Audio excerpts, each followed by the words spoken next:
ताकि जो 1 के 10 ये करते हैं वो किसान को मिले। किसान को 20 रुपए भी मिल जाए, 30 भी मिल जाए, तो वो भी किसान के लिए 3-4 गुना ज्यादा, तब जाकर किसान की खेती लाभ की होगी। अगर किसान ने खेती करना बंद कर दिया तो लोग भूखे मर जाएंगे, देश खड़ा ही नहीं रहेगा। और इसलिए किसान लगातार खेती करे, निरंतर खेती करे, उसका खेती लाभकारी धंधा हो, उसकी आय 2 गुना, 4 गुना, 5 गुना, 10 गुना बढ़े।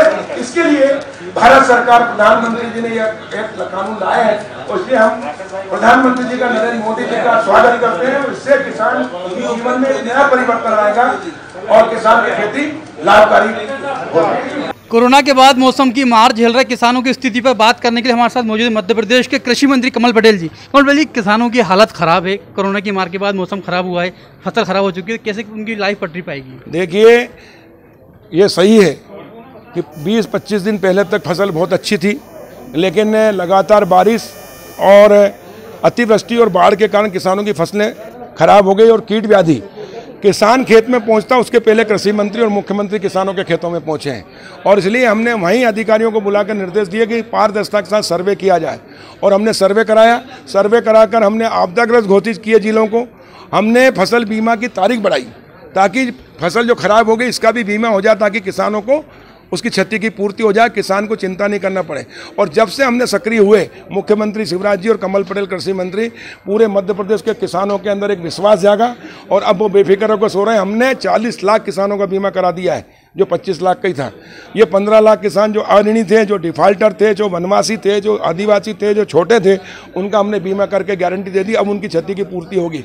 कमलनाथ जी ने जो स्केल ऑफ फाइनेंस पिछले साल 75 कर दिया था, उसको हमने बढ़ा के वापस 100 कर दिया है। यानी किसान की जितनी फसल क्षति होगी पूरी करेंगे। और RBC 6-4 में भी उनको सहायता देंगे। और इसलिए किसानों का चिंता करने की जरूरत नहीं है, ये सरकार किसानों की है। कमल पटेल पहले किसान है, बाद में मंत्री है। शिवराज सिंह चौहान पहले किसान है, बाद में मुख्यमंत्री है। और इसलिए किसानों को हमने मरी हुई फसल का भी बीमा करके, रविवार के दिन भी बैंक के खुलवाकर किसानों का गांव-गांव जाकर कैंप लगा के बीमा कराया है। इसका मतलब है कि हम किसान हितैषी हैं, ये सरकार किसानों की है। और किसान इस देश की आत्मा, इस देश की रीढ़ है।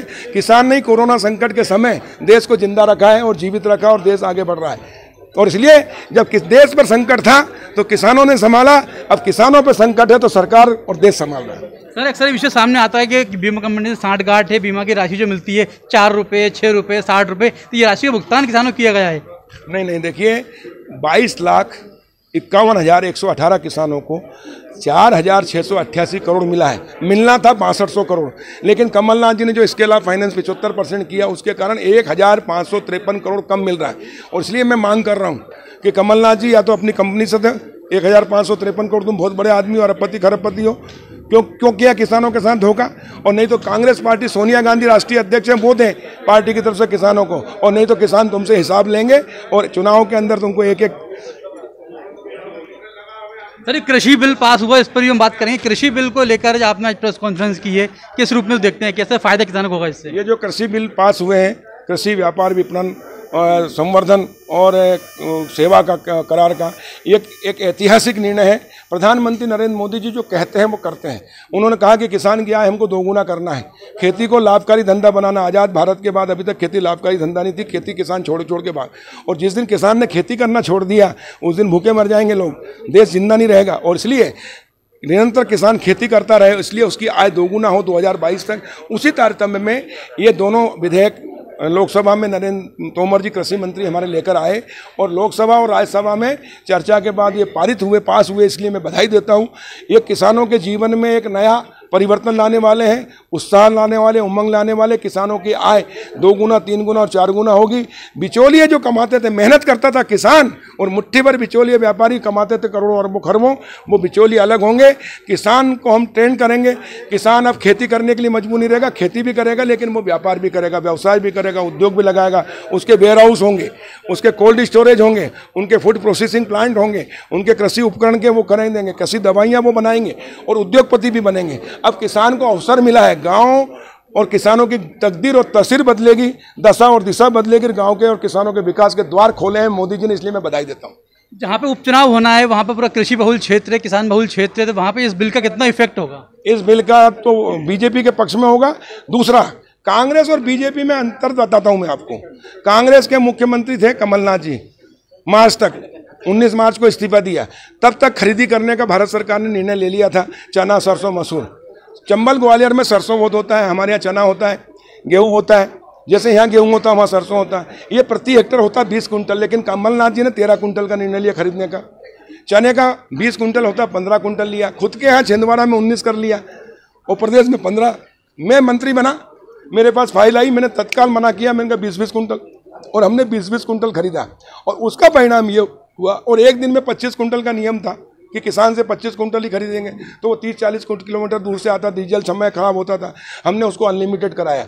उसका परिणाम ये हुआ कि जो सरसों 4425 समर्थन मूल्य पे आई, बाजार में 2500 से 3500 बिक रही थी, वो 4500 से 5500 हो गई, क्योंकि व्यापारियों की जमा केस, ऑयल मिल वगैरह उद्योग धंधे सब बंद हो गए। उनको माल नहीं मिला, समर्थन मूल्य पे सरकार ने खरीद लिया, इसलिए उनको रेट बढ़ाना पड़ा। हमने किसानों को 2000 रुपये कुंटल प्रति कुंटल रेट ज़्यादा दिया, और इसलिए पूरे किसान भारतीय जनता पार्टी की जय जयकार कर रहे हैं। और कमलनाथ होते तो किसानों को बर्बाद कर देते। और इसलिए जो सत्ता का परिवर्तन हुआ है वो किसानों के हित में हुआ है, गाँव के हित में, गरीब के हित में, प्रदेश के हित में हुआ है। और इसलिए पूरी प्रदेश की 7.5-8 करोड़ जनता खुश है। और ज्योतिरादित्य सिंधिया जी को 6 मंत्री, शिवराज जी के गृह जिले में किसान अनशन में बैठे हैं, जल अनशन कर रहे हैं, वहाँ पे लगातार प्रदर्शन कर रहे हैं क्योंकि बीमा की राशि कम मिली है। देखिए, बीमा की राशि फसल क्षति होगी उसको मिलती है, और जो आनावारी आती है वो उनको पारदर्शिता के साथ किया है। और वो भी पिछली बार तो कमलनाथ सरकार थी, हम तो थे नहीं जब आनावारी हुई। कमलनाथ जी को 18 का बीमा देना था, नहीं दिया। 19 का बीमा देना था, नहीं दिया। खरीफ का नहीं दिया, रबी का नहीं दिया। ये तो भला हो सिंधिया जी का और मंत्रियों और विधायकों जिन्होंने कांग्रेस को इस्तीफा देकर हटाया और शिवराज जी को मुख्यमंत्री बनाया। शिवराज जी के मुख्यमंत्री बनते से ही 8 दिन के अंदर हमने 2200 करोड़ जमा किए। सर, शिवराज जी पिछले कार्यकाल में भावांतर राशि का भुगतान, सुनो तो सही, 2200 करोड़ जमा किए। अभी हमने 2400 करोड़ जमा किए, तब जाकर ये 7-8 हज़ार करोड़ हमने दिया। ये देना था कमलनाथ जी को, तो ये पाप किया कमलनाथ जी ने, दिया नहीं, हमने दिया, और इसलिए जनता खुश है।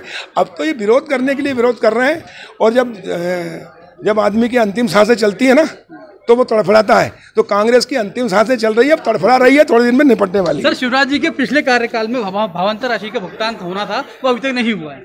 ये कमलनाथ जी ने नहीं किया, हमने अभी प्रावधान किया है बजट में, और वो 400-450 करोड़ हम डाल रहे हैं भावांतर का। इसके अलावा कमलनाथ जी ने बैंकों, किसानों का कर्जा 50,000 तक का माफ़ किया, 25,000 कोऑपरेटिव बैंक पर रख दिया, कोऑपरेटिव बैंक को बर्बाद कर दिया। कई बैंकों को पैसे नहीं दिया, प्रमाण पत्र दे दिए लोगों को, झूठे घूम रहे हैं, डिफाल्टर हो गए, उनका बीमा नहीं हुआ, उनका बीमा भी हमने किया। डिफाल्टर किसानों का बीमा भी किया हमने, आरिनी किसानों का भी किया, वन भूमि के पट्टे वालों का भी किया, और इसलिए उनको बीमा की सुरक्षा दिया, कवच दिया, उनको बीमा मिलेगा। और 1 रुपया 2 रुपये जहाँ सवाल है, ये अपवाद स्वरूप कहीं है, लेकिन इसकी मैंने जाँच के आदेश दे दिए हैं, और हमने तय कर लिया कि 2000 से कम किसी भी किसान को बीमा नहीं मिलेगा। मिनिमम 2000 कर दिया, नियम बना दिया। ये कमलनाथ जी के समय की गलती है, उसका भुगतान हो रहा है, अब खुद ही चिल्ला रहे हैं। खुद गलती करते हैं, खुद कुछ करते नहीं, और तो आरोप दूसरों में दे रहे हैं। उस समय अगर ये नियम बना दिए होते कि 2000 से कम नहीं मिलेगा तो आज नहीं मिलता। किसने रोका था? कमलनाथ जी को 15 महीने दिए थे ना, पर 15 महीने में निकम्मो तुमने कुछ किया नहीं, और हम कर रहे हैं तो तुमको तकलीफ हो रही। अब मेरा घर घेरा, मैंने कहा बेशर्मो शर्म करो, तुमने बीमा दिया नहीं, हम दे रहे हैं। तुमने 18 का नहीं दिया, 19 का नहीं दिया, हम दे रहे हैं। हम RBC 6-4 में मुआवजा दे रहे हैं, हम आपदाग्रस्त घोषित कर, हम रविवार को बैंक खुलवा रहे हैं, किसानों का बुला के बीमा कर रहे हैं। इसलिए तुम मेरा घर घेर रहे हो, तुमको शर्म आनी चाहिए। और इसलिए किसानों को हम दे रहे हैं, इनके पेट में दर्द हो रहा है, क्योंकि इनको लग रहा है कि हमने तो कुछ किया नहीं, अब ये कर देंगे तो हम हमेशा के लिए खत्म हो जाएंगे। और वैसे भी अब कांग्रेस खत्म हो गई, बूढ़ी हो गई है, अंतिम सांसें ले रही है, इस उपचुनाव के अंदर पूरी तरह खत्म हो जाएगी। तो ये तो हमारे साथ कृषि मंत्री कमल पटेल जी ने साफ तौर पर कहना है कि बीमा कंपनियों ने जो फर्जीवाड़ा किया है उसकी जांच होगी और किसानों को मिनिमम 2000 रुपये का भुगतान किया जाएगा। बिच्छू.com के लिए हृदय धारवार, भोपाल।